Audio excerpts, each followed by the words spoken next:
Over the weekend, the American president said he would delay rolling out the 50% tariffs on imports from the European Union from June 1st to July 9th.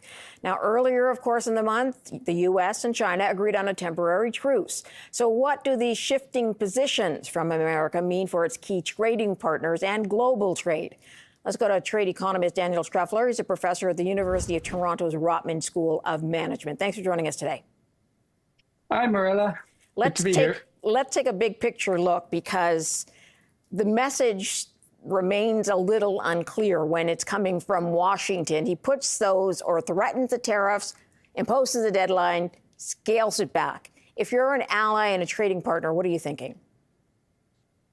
Well, I'm sure, as your listeners know, I'm thinking that we're dealing with a master politician, somebody who goes with his gut, rushes into solutions, sometimes, maybe even often, I would say, discovers that those solutions are not realistic and walks them back all the time, explaining to his voting population that what he's doing is a wonderful job. So it's very tempting to treat this wheeling and dealing with Europe as yet another example of the noise that Trump likes to create around policy. But that would, I think, miss the fact that Trump always has a grain of truth to what he's trying to accomplish. And what he's trying to accomplish, of course, is to bring back jobs to America. So the only question is, will this work? Is he proposing something with all this noise that will actually bring jobs back? And I think the answer is just flat out no. This is not going to work for one reason, Marilla, that I'm sure your readers will totally understand. He's just finished passing through a tax cut bill, which will lead to one of the largest deficits in U.S. history. Mm-hmm. And what does that mean? It means that he's stimulating the economy drastically. You stimulate the economy, you import more, you increase the deficit. So I think most credible economists are predicting that under Trump we'll have what we saw in his first term, a worsening of deficits, not an improvement of deficits. What do you make of these timeline he hands out, where it's like, okay, June 1st is the deadline for the 50% markup. Okay, now it's going to be July 9th. Even that is a very condensed timeline to come to any sort of conclusion with the EU. Yes, it's a ridiculous timeline. It worked. Unfortunately, it did work when it was used against the UK government, and they caved. They gave real concessions to the US that they should never have given. But I don't think he's going to get that kind of, I don't think Trump will get that kind of action with the EU, which is not in the same sort of exposed position that the UK government is currently feeling. So he's not going to get what he wants so easily from the EU.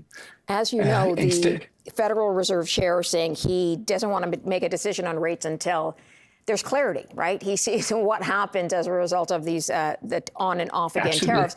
But I guess that timeline gets pushed further and further every time he announces new tariffs or pauses. The timeline is, there's no making sense of any of the timelines. So let's just think about it. You've built a $2 billion factory in the EU or close to home in Alston, and you have these tariff fluctuations. You're not going to abandon a $2 billion facility and rebuild it in the United States.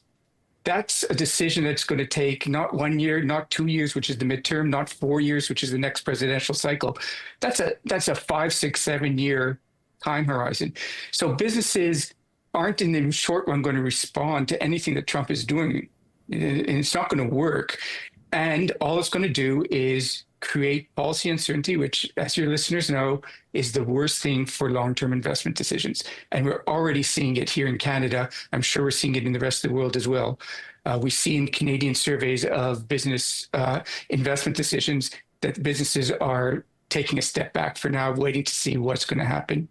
And you see it in the IMF predictions about world growth, which were scaled back by 0.5 percentage point a few months ago.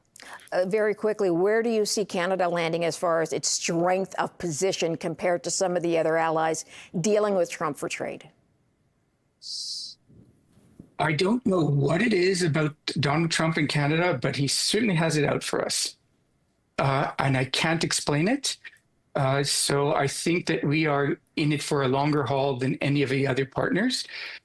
Not only because of Trump's attitude towards Canada, which I find inexplicable, but also because we're the most exposed of all countries. Maybe Mexico is more exposed, but we're simply more exposed than every other country. We cannot stand up to the US without great cost to ourselves.